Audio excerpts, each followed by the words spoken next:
Hello friends, આજનો આ નાસ્તો ઉપરથી ક્રિસ્પી અંદરથી સોફ્ટ અને એકદમ હેલ્ધી છે.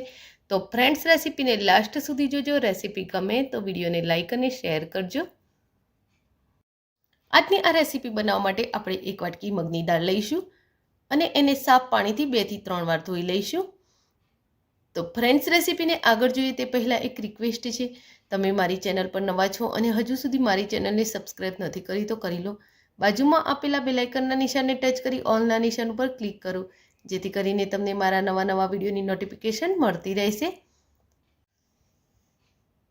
તો દાળને આ રીતે ધોઈ એનું 2-3 વાર પાણી કાઢી લઈશું અને એને સાફ પાણીમાં પલાળી આપણે 2 કલાક માટે રહેવા દઈશું.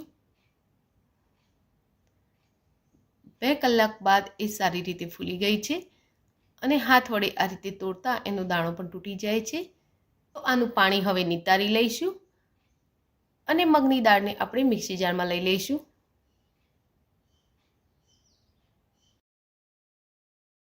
ત્યારબાદ એમાં 1 થી 1.5 ઇંચ આદુનો ટુકડો, 4 થી 5 તીખા મરચાં અને 10 કળી જેટલું લસણ એડ કરી લઈશું અને આ બધી જ વસ્તુને મિક્સી જારમાં ક્રશ કરી લઈશું. અને આ રીતે થોડું દળદળું રહે એવું બેટર આપણે તૈયાર કરીશું. આ બેટરને બાઉલમાં લઈ લઈશું. ત્યારબાદ તેમાં 5 ચમચી જેટલી હળદર, 5 ચમચી જેટલું મરચું, અડધી ચમચી ધાણાનો પાવડર અને 5 ચમચી ગરમ મસાલો એડ કરીશું. ત્યારબાદ મેં એક ટુકડો કાકડીને બહારની સાઈડથી છીણી લીધો છે, એટલે કે બિયા વગરના ભાગને છીણી લીધો છે, એ એડ કરીશું. એક ટુકડો ખમણેલું ગાજર એડ કરીશું. નાની સાઈઝની એક ડુંગળી ઝીણી સમારી એડ કરીશું. અડધું કેપ્સિકમ ઝીણું સમારી એડ કરીશું અને થોડા લીલા ધાણા પણ એમાં એડ કરી લઈશું.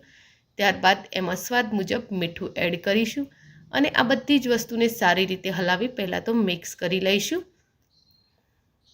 આ નાસ્તો મગની દાળનો છે એટલે હેલ્ધી તો છે જ, એની સાથે સાથે આપણે એમાં વેજીટેબલ પણ એડ કર્યા છે એટલે નાસ્તો વધુ હેલ્ધી થશે અને ખાવામાં પણ એ એકદમ સ્વાદિષ્ટ લાગે છે. તો બધું જ સારી રીતે મિક્સ કર્યા બાદ આપણે એમાં 1 ચમચી ઈનો એડ કરીશું અને ઈનોને એક્ટિવ થવા માટે 1 ચમચી જેટલું આપણે એમાં પાણી એડ કરી લઈશું અને એને સારી રીતે હલાવી મિક્સ કરી લઈશું.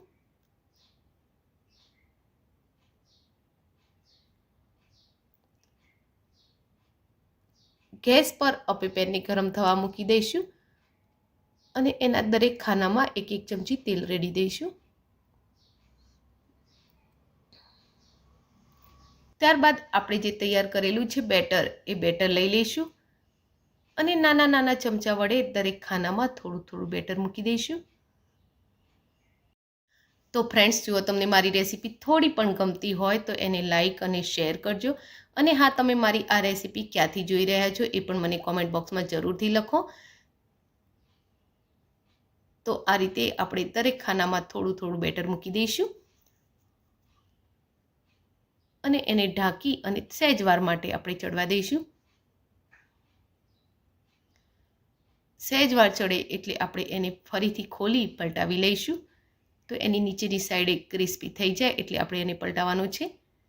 તો આ રીતે એની નીચેની સાઈડે ક્રિસ્પી થઈ ગયું છે તો એને પલટાવી લઈશું અને જે અનઇવન ભાગ છે એને પણ આપણે આ રીતે સેટ કરી લઈશું, જેથી કરી આપણો નાસ્તો જ્યારે તૈયાર થાય ત્યારે એ એકદમ સરસ શેપમાં તૈયાર થાય.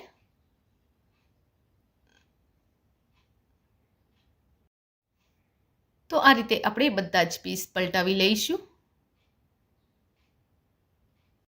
અને જ્યારે એ બંને સાઈડથી સરસ ક્રિસ્પી થઈ જાય એટલે એને નીચે લઈ લઈશું અને અપે પેનમાં જેમ જેમ ખાના ખાલી થાય એમ આપણે એમાં બીજું બેટર મૂકતા જઈશું.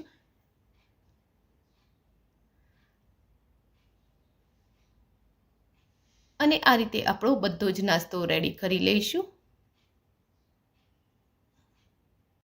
હવે સાઈડના પીસ પણ આપણા એકદમ ક્રિસ્પી થઈ ગયા છે તો એને પણ નીચે ઉતારી લઈશું.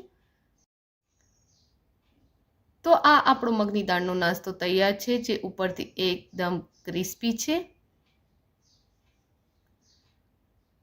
અને એકદમ સોફ્ટ પણ.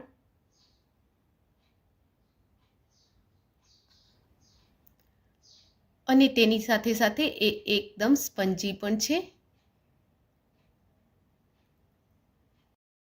આ નાસ્તાને તમે ટોમેટો કેચઅપ, ધાણાની ચટણી, ડુંગળી અને તળેલા મરચાં સાથે સર્વ કરી શકો છો. તો ફ્રેન્ડ્સ, તમને આજની આ રેસીપી કેવી લાગી એ કોમેન્ટ બોક્સમાં જરૂરથી લખજો. રેસીપી ગમી હોય તો વિડીયોને લાઇક અને શેર કરજો. આવી જ બીજી રેસીપી જોવા માટે મારી ચેનલને સબસ્ક્રાઈબ કરી લેજો. Thank you for watching my video. જય શ્રી કૃષ્ણ.